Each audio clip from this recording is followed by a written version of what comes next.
Passion, agitation, passion. Bienvenue chez Investir.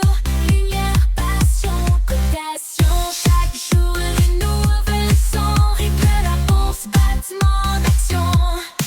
Là où il y a de l'action, Investir votre destination.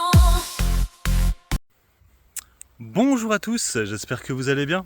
Je suis pas sûr que ça aille bien pour vous, parce que le CAC 40 est encore rouge aujourd'hui, ça fait déjà 2 jours de suite que ça chute, et ça va pas se redresser. Et c'est ce que j'ai remarqué ce matin sur Stellantis, du coup j'ai coupé la position, ça ne voulait pas, on était encore à moins 2%, je comprends pas le dossier, ça fait... Alors graphiquement en fait, pour moi il devait y avoir un rebond technique, il n'est pas arrivé, ça n'arrête pas de chuter. J'ai regardé, ça fait très longtemps qu'on n'a pas eu une décadence comme ça du cours de bourse de Stellantis. C'est vrai qu'il y avait pas mal de news flow négatifs à une époque, c'est vrai qu'elle réagissait pas vraiment, on est toujours vers les 20, et là ça s'est complètement effondré, on est passé de 20 € à, tenez-vous bien, on est à 14,80 €, un truc comme ça actuellement. On est retourné à les niveaux de 2002, je crois que c'était 2022. C'est vrai que bon, elle avait un peu gonflé un peu trop rapidement, ça faut comme bien le reconnaître. Mais c'est vrai que en fait j'aurais eu plus de liquidité, j'en aurais limite repris.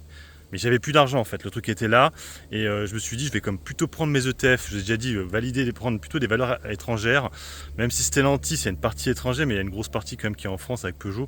Donc j'ai pas, je me suis dit laisse tomber, on verra plus tard. Ça, Ferrari a plutôt bien marché, donc on va garder comme ça. Donc j'ai pris mes 2 ETF à la baisse, non en fait c'est plutôt à la hausse mais bon en tout cas ça chutait beaucoup, hors Bollinger si vous préférez.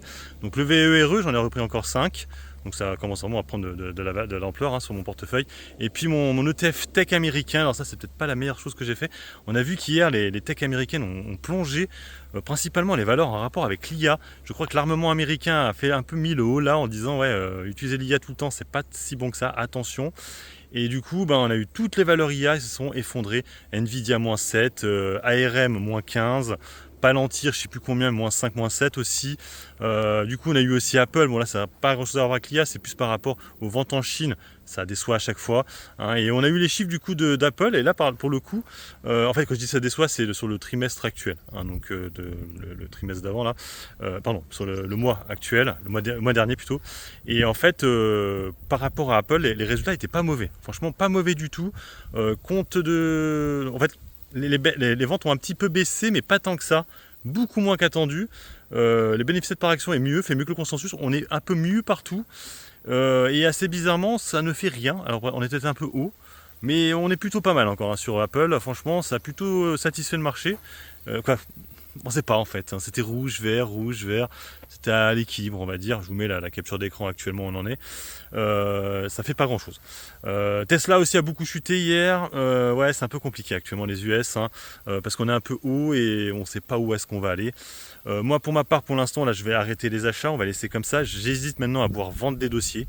Alors, je ne sais pas lesquels, pour que je récupère de la liquidité. Je vous ai déjà dit que bon, alors je pourrais mettre un peu d'argent. Je rappelle que le livret point populaire est passé à 4% maintenant, donc je pourrais reprendre un petit peu d'argent du livret point populaire. J'ai actuellement 9 000 € dessus. Je pourrais récupérer encore 1 000 € pour le mettre justement sur des actifs que j'ai déjà. Comme je vous l'ai dit en préambule, j'aurais pu reprendre, vous savez que j'ai pris une ligne sur Stellantis, en reprendre encore un coup. J'avais mis 500, donc, mais bon. Le problème c'est que j'ai d'autres dossiers à reprendre à la baisse aussi, donc attention d'avoir pas trop de couteaux qui tombent. Si le marché s'effondre, il y aura plein de couteaux qui vont tomber. Après je pourrais aussi alléger ou vendre entièrement les dossiers spéculatifs comme Clariane, comme Française de l'énergie qui sont complètement bloqués actuellement, qui sont un peu chiantes.